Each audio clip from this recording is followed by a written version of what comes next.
Gaming news straight to your ears and eyes. Today we talk about Xbox obtained several contracts with studios to create games. Sony censored and edited Neil Druckmann, as well as highlights from PlayStation's State of Play. But before we keep going, I invite you to leave a like and subscribe to the channel if you haven't already, and ring that notification bell so you don't miss out on any gaming news or discussion about the gaming world. Couple of news coming from the green box. First off, Call of Duty Black Ops 6 is getting a reveal in June next week, right after the main Xbox game showcase. We'll get a gameplay and a cinematic video about the story. It has also been officially confirmed Game Pass will bring the game on day one to its service, which is not a shocker in my opinion. A lot of people probably saw this coming. I mean, come on, they just bought that company. But well, also Xbox has established 2 contracts with third-party studios to create games. The first one, Toys for Bob.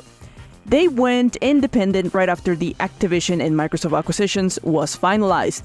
However, before the studio left, Microsoft started talks to make a contract with the independent studio. This week, those talks have come to a close.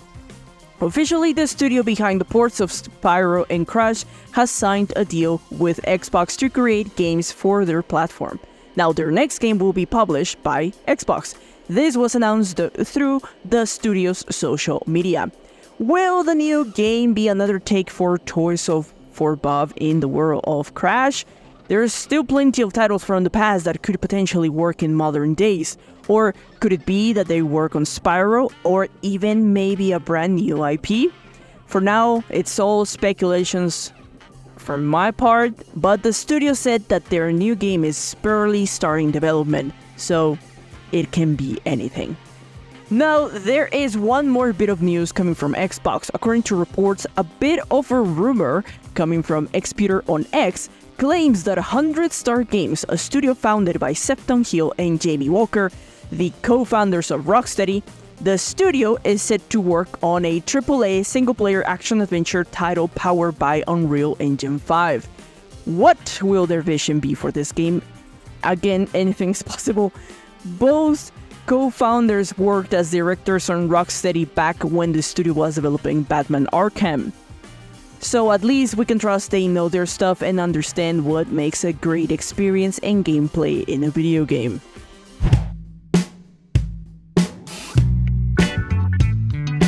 This will be a Sony-heavy news video, from several editing of statements by Neil Druckmann to the latest State of Play. There is plenty to talk about, so let's start with the controversy that happened during the week when Sony modified a statement made by Neil Druckmann at a corporate strategy meeting. In the statement presented by Sony last Thursday, the 23rd of May, in their creative entertainment vision, said, "There's a growing appreciation for gaming that transcends all age groups. Unlike when I was growing up, this shift is highlighted by our venture into television with The Last of Us, which I hope will bring the gap between gamers and non-gamers. The show's success has spotlighted gaming, illustrating the rich, immersive experience it offers. The visibility excites me, not only for our current project, but for the broader potential of gaming to captivate a global audience. I'm eager to see how this new game resonates, especially following the success of The Last of Us, as it could redefine mainstream perceptions of gaming."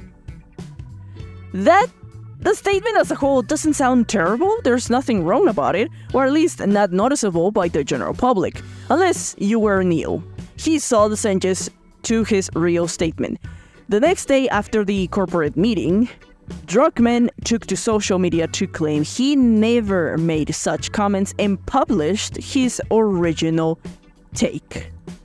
His original response had more rumbling, saying how exciting he was to see games as television to be working on his next project. Now, let's look at this piece from his statement.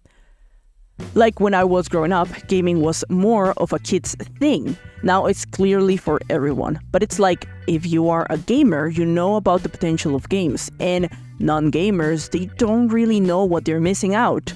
But my hopes was, when we made The Last of Us as a TV show, that we could change that, and why I became so involved with it. I wanted so badly for it to be good, because I wanted this to happen. His response is quite lengthy, but you get the gist of this tiny segment and from the final product. Once you read his original words and then go back to what Sony edited, you can sniff out the corporate words all over it. Like growing appreciation for gaming transcends all age groups. Bridge the gap between gamers and non-gamers. Rich, immersive experiences. Redefine mainstream perceptions of gaming. I mean, it's all over the place. But I guess Sony doesn't like someone speaking from their heart and instead will prefer cookie-cutter corporate-approved responses.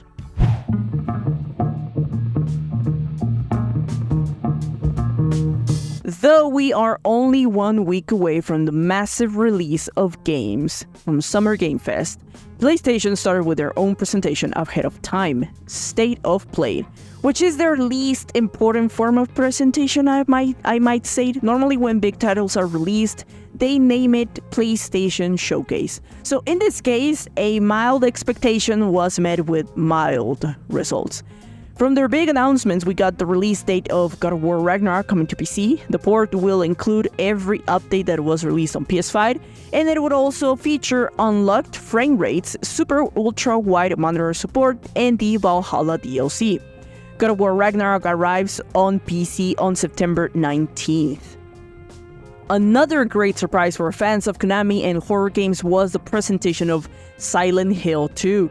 Previously, to this showcase, there were already many rumors running around about a 2024 release, and they weren't wrong. On a 13-minute video, we got to see enough gameplay footage to bring excitement to the most hardcore fans out there, I think. Now, the video shows protagonist James Sunderland wandering the streets of Silent Hill before exploring the Brookhaven Hospital. It also shows combat against a variety of monsters and a few iconic ones appearing on the game as well. Silent Hill 2 will be released on PS5 and PC on October 8th, 2024. Now, Capcom also showcased gameplay from its next Monster Hunter game. The video showcased combat against a wide variety of monster types. Monster Hunter Wilds is a return to form on art style, combat, and the general feel of games like Monster Hunter Worlds, which seem to be better received than the newest Monster Hunter. The video also contains detail behind each creature as well as the ecosystems, and how this will change continuously as combat takes place. There is a new mount called the Sacred? I am butchering all over the place. Correct me if I'm wrong, which I am. Now, this mount can be used during combat, which is a little bit different from other games. And there are plenty juicy stuff for those fans of Monster Hunter that was brought to light through this video. If you want to see it, go ahead and check it out over at the Capcom's YouTube channel. Now, Monster Hunter Wilds will be released in 2025, so there's still some time to wait for that. Finally, to talk about one more highlight,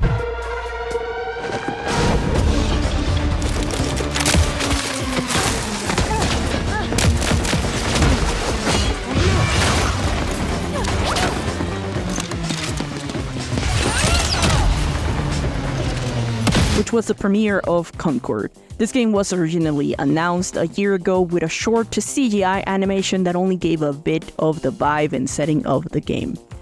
Now, we got not only character story, but also gameplay. It had the whole package. Unfortunately, it is a live service. Since last year, this information was known. The problem is, I wish it wasn't. When the video started and we meet the characters, their relationships, and their intriguing and adventurous lives, it really brings a craving to see how everything plays out as a story. It reminded me of the game made by Eidos Montreal, Guardians of the Galaxy from 2021. It has all the characteristics a group of misfits looking for bounties across the galaxy. The characters are very likable, and their interactions across the whole presentation made you believe it was the real deal. Sadly, this game is another game chasing the Overwatch experience. It is a 5v5 team-based shooter where players compete as free gunners and have to take on opposing teams, which is also seeking competition with another 5v5 game that also had a spot on the State of Play, Marvel's Rivals. While I wish this game, Conquered, was a single-player experience, I can't be judging it without even trying it first.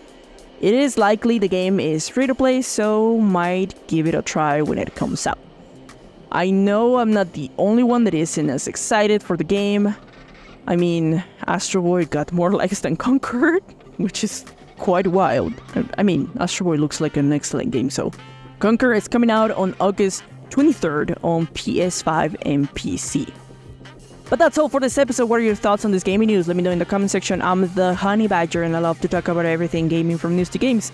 If you liked the video, remember to leave a like and share. It really helps. Don't forget to subscribe. See you in the next video. Keep on gaming.